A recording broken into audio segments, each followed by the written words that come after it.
नमस्कार दोस्तों, कैसे हैं आप लोग। मैं आप सबका स्वागत करती हूँ हमारे इंस्पायरिंग वुमेन ऑफ वर्ल्ड के थर्ड एपिसोड में। आज का जो टैगलाइन है वो इस तरह से शुरू होता है कि इस समाज ने हमेशा से, चाहे वो ब्रिटिश इंडिया हो या चाहे कोई और समाज हो, उसने हमेशा से एक खूबसूरती के बहुत सारे पैमाने बनाए हैं। और अगर कोई इस खूबसूरती के पैमानों में किसी में भी कोई कमी रह जाती है तो हम उससे कह देते हैं कि वो खूबसूरत नहीं है। लेकिन एक कलाकार जिसने सारे स्टीरियोटाइप्स को तोड़ा है और हर मुकाम पर यही साबित किया है कि खूबसूरती का कोई परिभाषा नहीं होता है। जी हाँ, मैं बात कर रही हूँ फ्रीडा कालो की, जिनका जन्म 6 जून 1907 में हुआ था। उनके पिता जर्मन थे और उनकी माता स्पेनिश थी।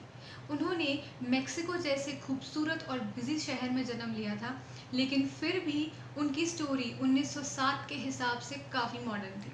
उनकी इंस्पायरिंग स्टोरी आपको भी मजबूर कर देगी अपने बारे में सोचने के लिए और इस समाज को चैलेंज करने के लिए कि क्या ये समाज इतना ज़्यादा स्ट्रॉन्ग है कि हमारी पर्सनालिटी को चेंज कर सकता है। चलिए आपको सुनाते हैं उनकी स्टोरी। कई कई बार हम किसी को कुछ दिखाने के लिए नहीं करते, बस हम अपने आप को चैलेंज करने के लिए करते हैं और वो दूसरों के लिए मिसाल कब बन जाता है किसी को कोई खबर ही नहीं होती। फ्रीडा भी हमेशा से ऐसी ही थी।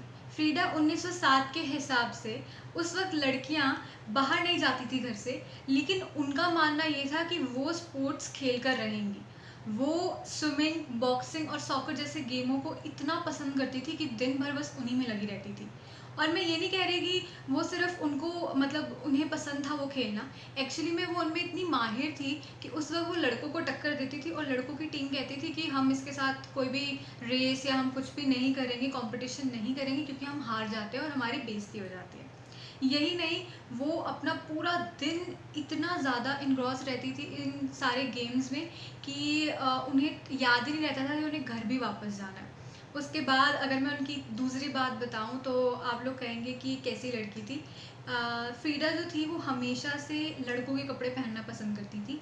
थ्री पीस सूट पहनना उनका स्टाइल था। उन्हें लगता था कि ये ना मुझे काफ़ी ज़्यादा स्ट्रेंथ दे रहा है, मेरी पर्सनैलिटी को काफ़ी ज़्यादा यूनिक बना रहा है। और उन्होंने अपनी पूरी लाइफ अपने आप को डिफरेंट रखने में ही लगा दी। यहाँ तक कि मैं ये भी जानती हूँ उनके बारे में कि सब लोग जानते हैं कि उन्हें अपने फेशियल हेयर बहुत पसंद थे, यानी वो अपनी मूंछें नहीं हटाती थी, यानी अपर लिप्स नहीं करवाती थी, थ्रेडिंग भी नहीं करवाती थी। अपनी वो यूनिब्रो उन्होंने ज़िंदगी भर यूं ही रखी। और जब वो थ्री पीस सूट पहनती थी तो ऐसा लगता था कि कोई लड़का ही जा रहा है। वहीं पर अगर मैं उनकी तीसरी बात बताती हूँ तो उस वक्त लेस्बियन होना इलीगल था और अभी एलजीबीटीक्यू जो है उस वक्त लोगों को ज़्यादा जानकारी नहीं होती थी। उनका 13 साल की उम्र में अपनी gym teacher, female gym teacher के साथ अफेयर था।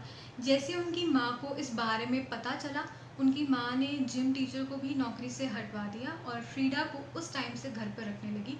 और उन्होंने कहा कि फ्रीडा का स्पोर्ट्स बंद होगा और सब कुछ बंद हो जाएगा। तो उनकी लाइफ उस टाइम पे स्टेक होल्ड पर थी।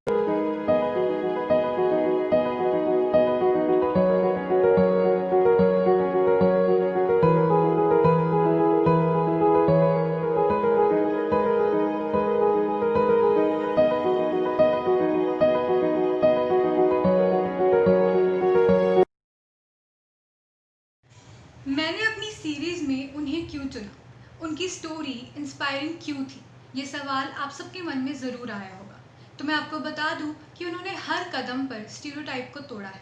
चाहे वो स्टीरियोटाइप ये कहता है कि लड़कियां घर से बाहर नहीं निकल सकती और स्पोर्ट्स तो बिल्कुल नहीं कर सकती, लेकिन उन्होंने सबको चैलेंज किया और कहा क्यों नहीं कर सकती। अगला उनका आता है फैशन सेंस। उन्होंने ये डिफाइन कर दिया है कि फैशन की कोई डेफिनेशन नहीं होती। वो सिर्फ एक डेफिनेशन पे डिपेंड नहीं करता, बल्कि उसकी डाइवर्सिटीज़ हमारी सोच से काफ़ी ज़्यादा बड़ी हैं। उसके बाद उन्होंने ये भी समझाया कि फ़ैशन आपके ट्रेडिशन के साथ भी आ सकता है। जहाँ पे बहुत सारे फैशनिस्टा ये कहते हैं कि ट्रेडिशन का फ़ैशन से कोई लेना देना नहीं, उस स्टीरियोटाइप को भी तोड़ दिया उन्होंने। अगला स्टीरियोटाइप था कि प्यार अंधा होता है और प्यार कोई जेंडर नहीं देखता। उन्होंने उसे भी साबित किया। उसका अगला ये था कि प्यार में कोई एज लिमिट नहीं होती। उन्होंने वो भी स्टीरियोटाइप तोड़ दिया। उन्होंने अपनी लाइफ की हर पड़ाव पे स्टीरियोटाइप तोड़ा। यही नहीं, जब उनको ये पता चला कि जो उनकी बहन थी उनका अफेयर उनके हस्बैंड से चल रहा है, तो उन्होंने उसे भी माफ़ किया और ये कहा कि मुझे इस रिश्ते से हट जाना चाहिए। मैं आपको बस इतना कहना चाहती हूँ कि अगर आपको कभी भी ये लगे कि आप सोसाइटी के सामने खड़े नहीं हो पा रहे हैं, तो आपको फ्रीडा की लाइफ स्टोरी ज़रूर याद करनी चाहिए, क्योंकि ये हर वक्त अपने आप को कभी भी बदलने की कोशिश नहीं की।